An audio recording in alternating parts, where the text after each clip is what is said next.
Welcome to The Explainer. So today we're going to talk about something pretty huge. It's a new law out of the UK, the Online Safety Act. And it is a really ambitious and, pretty controversial attempt to completely rewrite the rules for the internet. Think about it this way. What if the internet had a bouncer, like a real one, standing at the digital door, checking IDs, and making sure nobody causes any trouble? It sounds a little wild, right? Well, that's pretty much what the UK has just done. With their new Online Safety Act, they've basically hired a digital bouncer for their slice of the internet. And trust me, for big tech and for regular users, the rules are changing in a big, big way.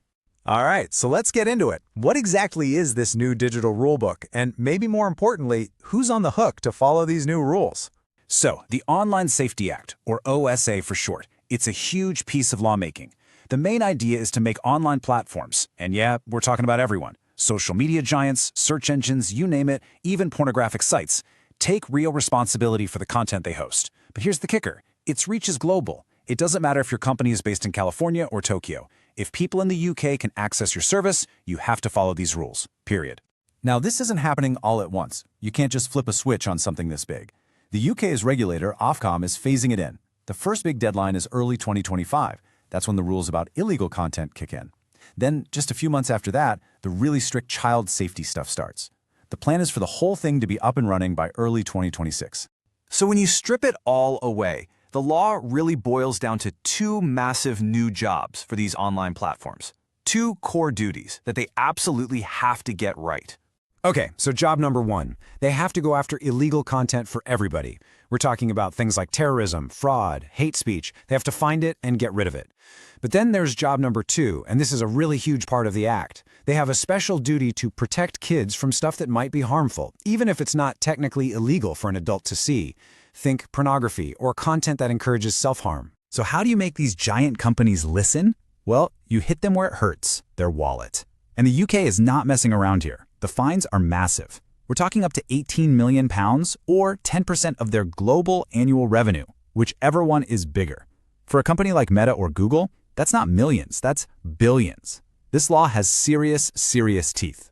Okay, let's shift gears a bit and talk about how you, the user, are actually going to feel this law. Because this is where it gets really personal, especially when it comes to proving you're an adult online. The law uses this very specific phrase, highly effective age assurance. So what does that actually mean? Well, it's Ofcom's new gold standard.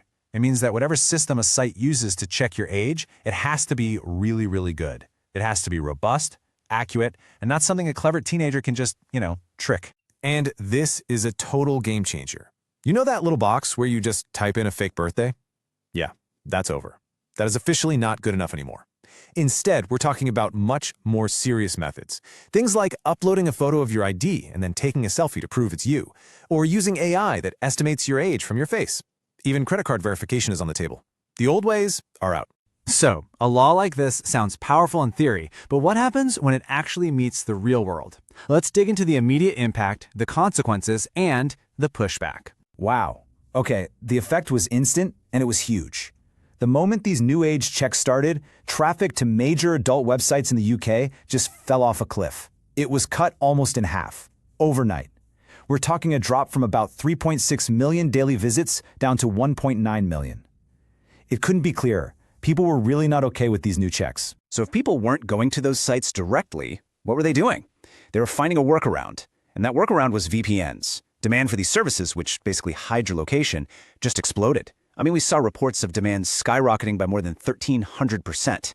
People were scrambling to get around the new rules. And this brings us right to the fundamental tension, the real heart of the debate.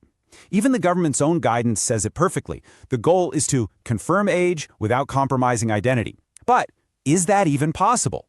Can you really do one without sacrificing the other? This is really where the two sides dig in. On one hand, the people who support this say, don't worry, these systems are built with privacy by design. The idea is they check your age, confirm you're over 18, and then, poof, all your personal data, your ID, your face scan, it's all deleted. But then you have the critics, and they are saying, hang on a second. They argue that creating these databases, even temporarily, where millions of people are uploading IDs and biometric data, well, that's creating an absolute treasure trove for hackers. It's a massive security risk. So that's the dilemma we're left with, right? It's the big question that not just the UK, but everyone is going to have to face. In our effort to make the internet safer, particularly for kids, are we accidentally building a system that puts everyone's privacy at risk? Online safety versus user privacy, can you actually have both? That really is the central question of our digital age.